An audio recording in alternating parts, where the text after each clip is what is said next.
नमस्कार and I welcome yours to Manoj Singh. Now Antarctica. ना तो ये एक देश है और ना ही यहाँ कोई सरकार है और ना ही यहाँ लोग रहते हैं। क्यों? क्योंकि ये दुनिया का सबसे ठंडा देश है। यहाँ पर आप देख सकते हैं, ये रहा अंटार्कटिका, कुछ इस टाइप का दिखता है अंटार्कटिका। और ये दुनिया का सबसे ठंडा कॉन्टिनेंट भी है। यहाँ पर लिखा है ना कि Antarctica is the coldest continent on the earth.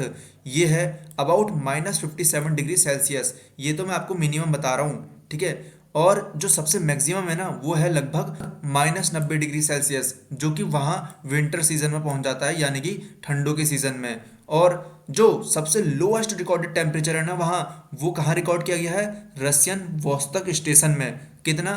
-89.2 degree Celsius, जो कि अपने आप में काफ़ी ज़्यादा होता है।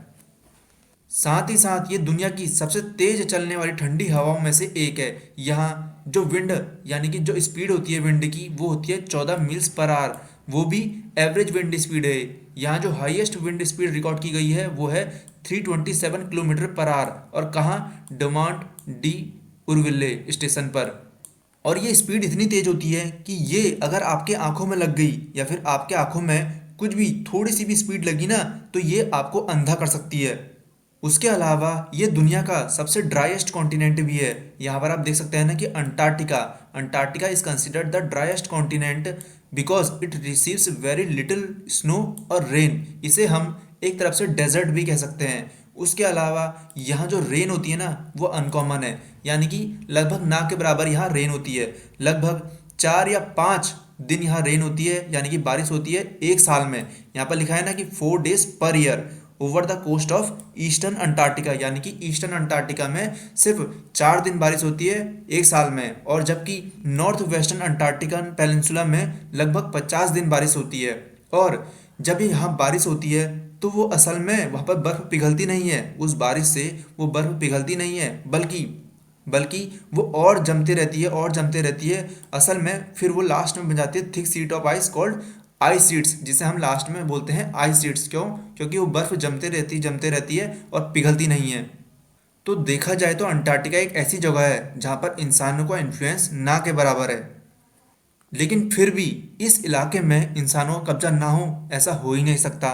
कई देश हैं दुनिया में जिन्होंने अंटार्कटिका पर कब्जा किया है। कब्जा क्या किया है? उस ज़मीन को वो अपना कहते हैं, असल में वो उनकी ज़मीन है नहीं। यहाँ पर आप एक नक्शा देखिए, ये वो नक्शा है जहाँ पर कई सारे देशों ने अंटार्कटिका को क्लेम किया है। इसमें जो आप ये ब्लू वाला देख रहे हैं, ये क्लेम किया है फ्रांस ने। इसके अगल बगल यानी कि लेफ्ट और राइट में जो क्लेम है वो ऑस्ट्रेलिया का है, ऑरेंज वाला हिस्सा। ये जो ब्लू वाला हिस्सा देख रहे हैं आप, ये न्यूजीलैंड का है।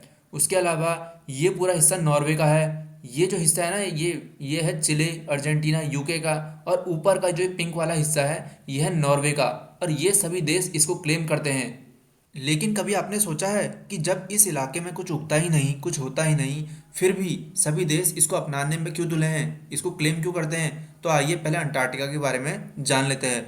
जैसा कि आपको वीडियो में बताया है कि ये लीस्ट पॉपुलेटेड कॉन्टिनेंट है, जो कि यहाँ पर साउथ पोल एग्जिस्ट करता है। ये दुनिया का सबसे बड़ा, यानी कि 5वें नंबर का सबसे बड़ा कॉन्टिनेंट है, जो कि यूरोप से लगभग 40% बड़ा है। इसमें जो एरिया है इसका 14 मिलियन किलोमीटर स्क्वायर का एरिया है। और लगभग पूरा एरिया ही आइस शीट से ढका हुआ है, जिसकी एवरेज थिकनेस है 1.9 किलोमीटर, जो कि अपने आप में काफ़ी ज़्यादा होती है, ठीक है।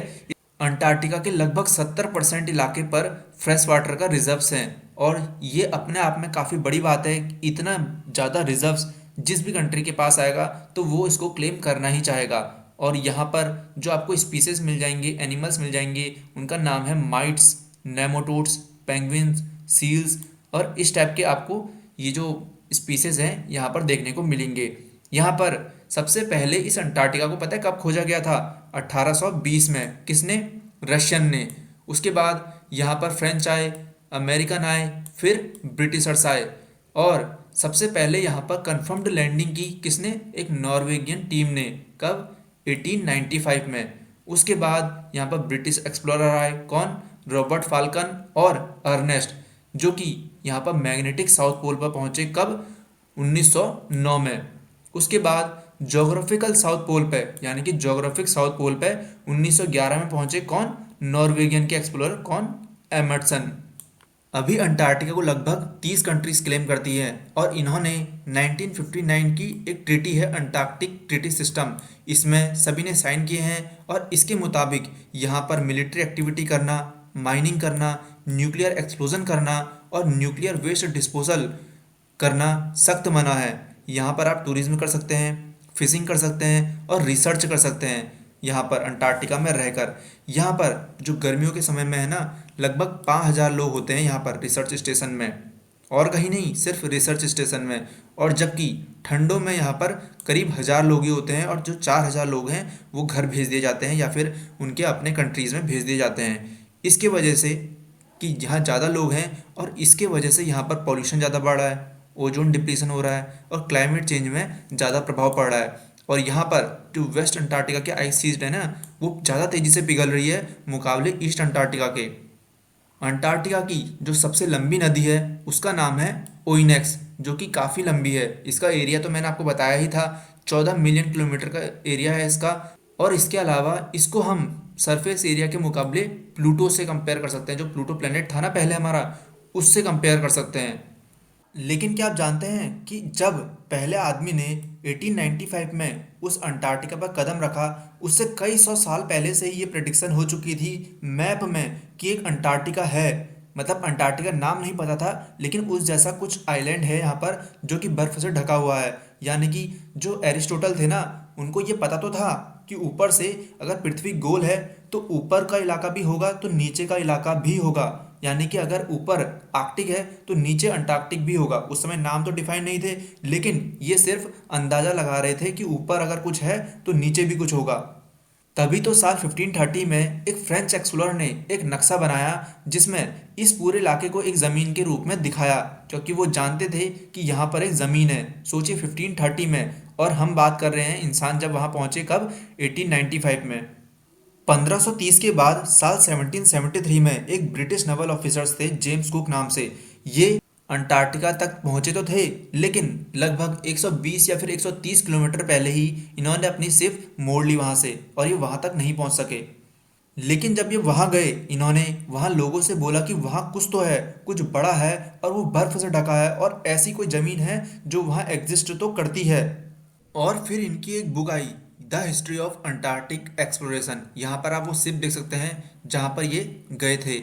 और इसमें अगर आप इनकी लाइन पढ़ेंगे तो इन्होंने साफ साफ लिखा है कि I can bold to say that no man will ever venture farther than I have done and that the lands which may lie to the south will never be explored. जो इन्होंने देखा है साउथ में, उसे आप कभी explore कर ही नहीं सकते, ऐसा इनका कहना था। और इस साल को रॉन्ग साबित करने में लगभग 48 साल का समय लग गया। यानी कि जेम्स कुक ने ये 1773 में कहा था और इसको सच कर दिखाया था एक रशियन एक्सपीडिशन ने, कब, 1820 में। चलिए हम मैप की मदद से समझते हैं। ये रहा हमारा प्यारा भारत, और भारत के अगर आप यहाँ नीचे जाएंगे साउथ में तो आपको यहाँ भारत का एक स्टेशन दिख जाएगा, मैत्री स्टेशन, जो कि यहाँ पर मौजूद है, ये इस वाले इलाके में। और ये पूरा इलाका दिख रहे हैं आप, ये पूरा बर्फ का बना है, ये है अंटार्कटिका। यहीं पर ही हर जगह अपने अपने देशों ने अपने अपने हिसाब से बांट लिए, यानी कि ले लिए, जिसमें इंडिया ने भी उस ट्रीटी पर साइन किया है, अंटार्कटिक ट्रीटी पर। और यहाँ पर देख रहे हैं आप, ये रहा अफ्रीका, ये रहा इंडिया, इंडिया के यहाँ पर है मैत्री स्टेशन। वहीं जो एक भारतीय स्टेशन है इंडिया का, वो आपको यहाँ पर इस वाले इलाके में मिल जाएगा। यहाँ पर देख रहे हैं आप क्या लिखा है, India has 3 research based station in Antarctica named दक्षिण गंगोत्री, मैत्री एंड भारती। 3 स्टेशन हैं, ठीक है। दक्षिण गंगोत्री को 1983 में बनाया गया था और इसे फिर बंद कर दिया गया था, लेकिन जो मैत्री स्टेशन है उसे 1989 में बनाया गया। और जो भारती है ये न्यूएस्ट बेस है और इसे कमीशन किया गया था सन 2012 में, और इसे लगभग 134 शिपिंग कंटेनर्स ने बनाया था। और इंडिया ने यहाँ पर लिखा है ना कि एक सिग्नेचरी है इंडिया भी आर्कटिक ट्रीटी में, to the protocol of Antarctic treaty on environment protection. और इंडिया को आर्कटिक काउंसिल में ऑब्जर्वर स्टेटस का भी मौका दिया गया है। सो वीडियो अच्छी लगे तो लाइक करना, शेयर करना, सब्सक्राइब करना। Thank you, tata and bye bye.